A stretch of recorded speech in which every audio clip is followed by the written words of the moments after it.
Hi guys. Oh yeah, we're just watching Jess Phillips. Jess Phillips on Sky News. Sorry, we felt we had to. We just had to. We've been here from the beginning, haven't we, really, with Boris? And I can't quite believe the news that's landed, because all day, me and you, alternately, have been listening to a lot of punditry on LBC and what have you.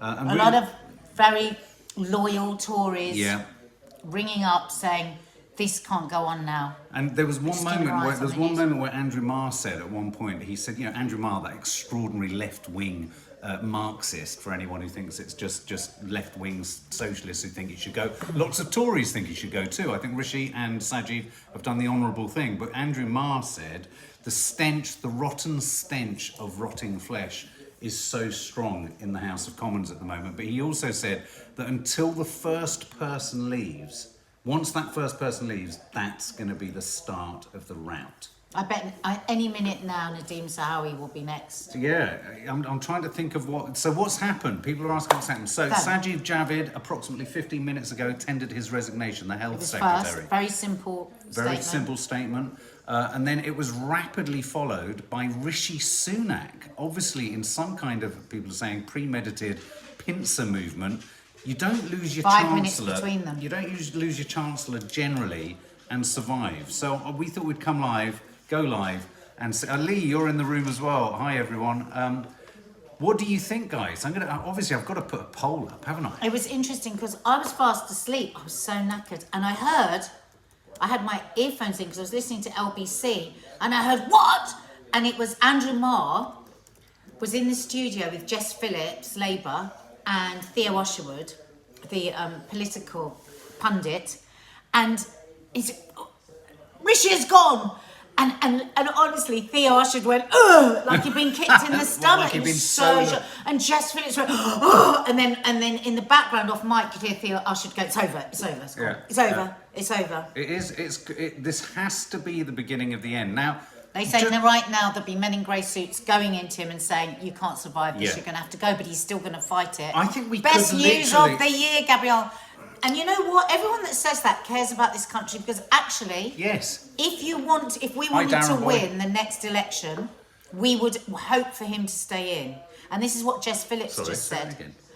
Because everyone hates him. If he stayed in until the next election, Labour would probably get in. No. Andrew Marr just said to Jess Phillips, you're celebrating, but actually it was good for Labour. And she said, but you know what? I care more about my country than my political leanings and my constituents. And we can't go on with this lying, cheating, and eventually condoning even sexual assault. He tried to do that in plain sight. And he was asked, he did what's called a sort of, it's called a pooled interview, where he does one interview with one pre-selected member of the British press. Doesn't that sound like a dictator to you? It sounds so like a dictator. He'll give his one line of answers, and that'll be syndicated out to every other single news outlet. And he was asked about whether he had used the phrase "pincher by name, pincher by nature." Let me just explain about that. It was so embarrassing. He was the most on his hot foot. There must be a recording of him somewhere saying that. And here's the thing, guys. I so believe in the idea of democracy that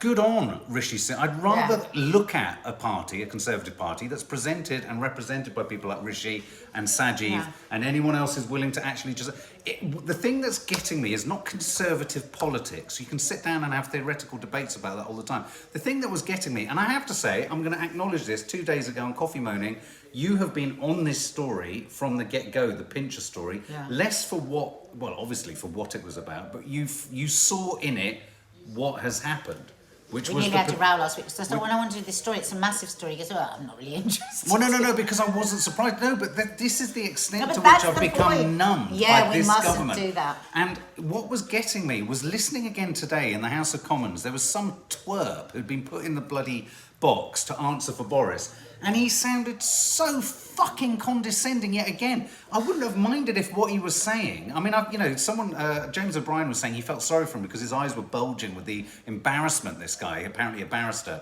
his eyes were bulging with the embarrassment of having to defend things. But he sounded so fucking arrogant. He's a narcissist, a narcissistic liar. I mean, he's a liar. I mean, every single day we're having to hear something.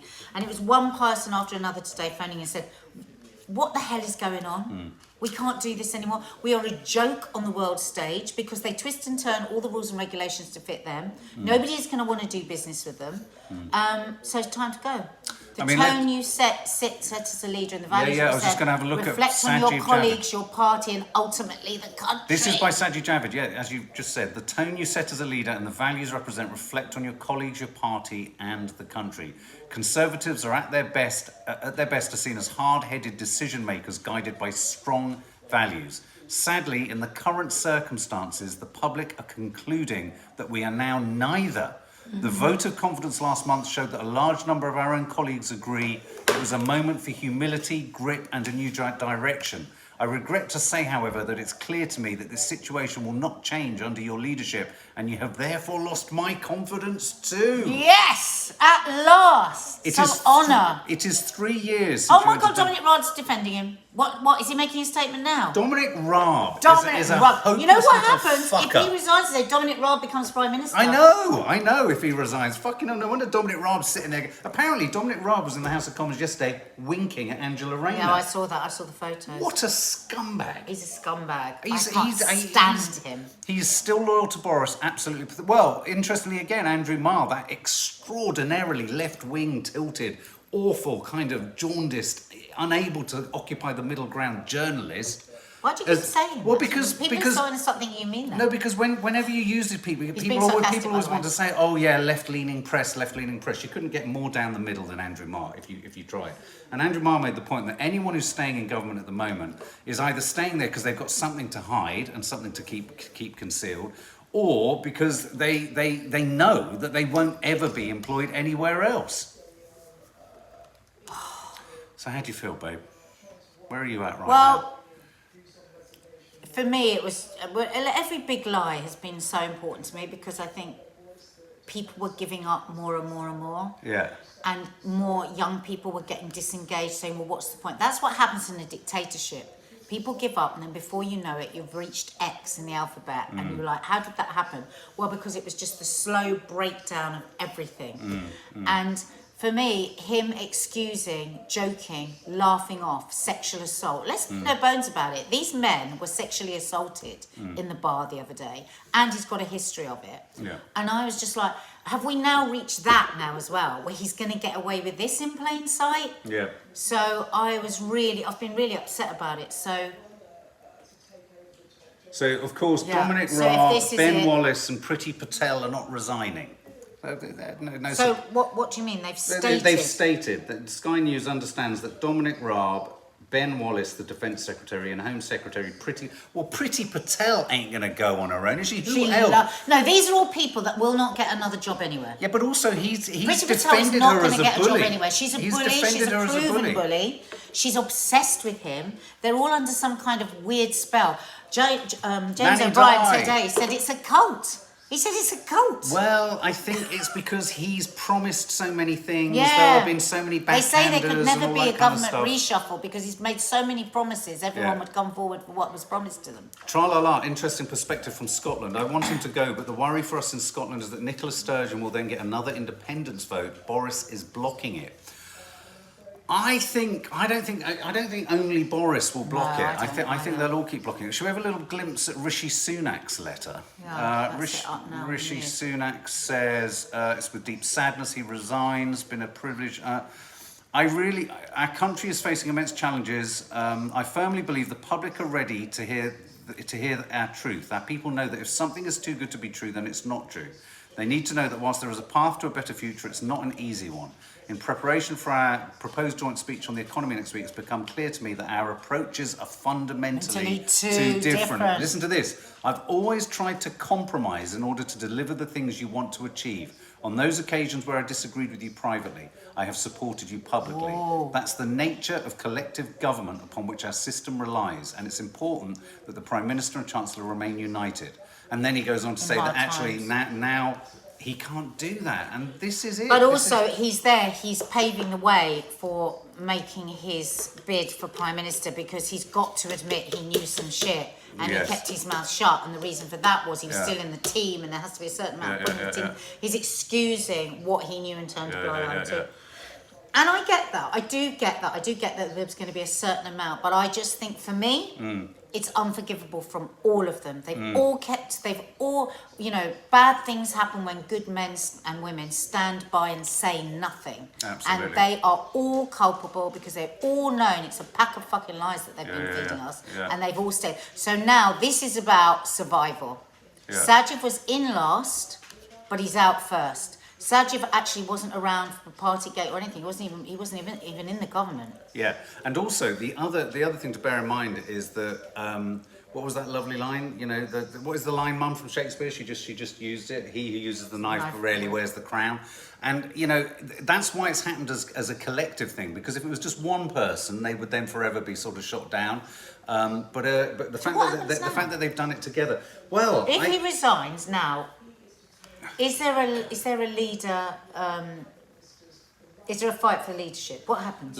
Dawny Harvey says, if he resigns, there will be a race for the leadership. Absolutely.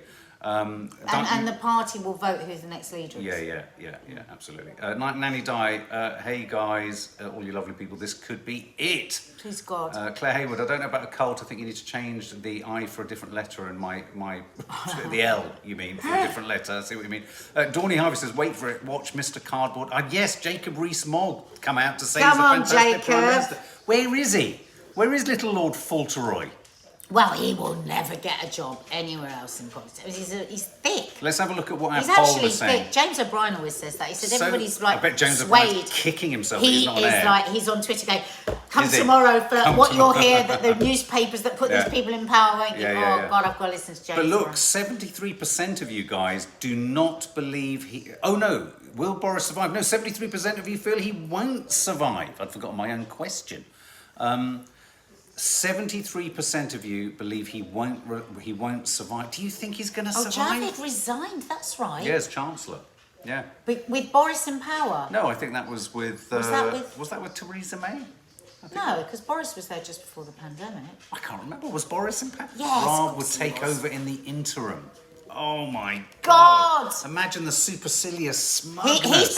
He's been doing the tours today, lying. And Nadine Dorris. Where's Nadine Dorris? So what will happen? I think There'll it's be a really new leader in, but we can't have all these No, but idiots this will in the government. this will put enormous pressure on the rest of the cabinet, because here is the difficult conundrum for everyone who's sitting around the table with Boris.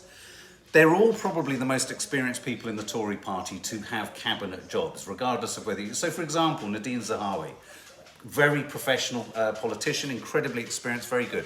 The pressure for, say, a politician specifically like him rather than Dominic Raab, I'd say, is that if Boris is toppled from power, the longer these cabinet members stay there, the more people are going to be able to say, why didn't you leave sooner? Yeah. Why did you stay? Yeah. And people, it's about being poisoned by their legacy of being in his cabinet. Yeah. And so by breaking free sooner, I think tonight there are going to potentially be more resignations. I Then think what you're on the happens? money. We've got loads of people without. We've got Well, loads of positions. Theoretically, he doesn't literally have to resign, but there is huge precedent in the history of British politics that if you lose your fucking Chancellor, who's essentially the second in command, bar the Deputy Prime Minister, second most powerful, then you're kind of a dead man walking. My friend, he's going, the lying, cheating bastard. He's going, said lying, that? cheating bastard. Well, I can't say. Oh, because okay. she has to stay in Portugal. Oh, I see. Okay. But you can guess. Elizabeth Gordon, either Boris stays for the leadership or election, or if he goes, we get Raab while they sort themselves out. Yeah. Faith Goodman, Sunak and Javid want to be PM, so is that why they've resigned? Well, potentially. I think Rishi as PM and potentially Sajiv as Chancellor. Right? Or the other way around. Or the other way around. First. Yeah. I mean, it would be better to keep Rishi in as Chancellor. Yeah. Because the country's a mess. If you take Sean everything out Thomas now, says James O'Brien is probably running as fast as he can to get to the LBC studio right now. So it's he's absolutely dying. so there we go. We just wanted to sort of check in with you guys, really. Yeah, I've got a live at 7 o'clock on Instagram, not about politics, about skin. And me and Nanny Di are recording a review of the Elvis film. So we'll keep watching this space. We may well, Love Island has to take precedent at some point, Yeah. obviously. But guys, keep your thoughts coming. coming. So Dr. Amy, who lots of you actually saw on Loose Women, she knows everything about skin. She's going to be answering a lot about acne and stuff, but she'll answer anything about skin. So join me live on Instagram, 7 o'clock. See you there. Take care, guys. Bye.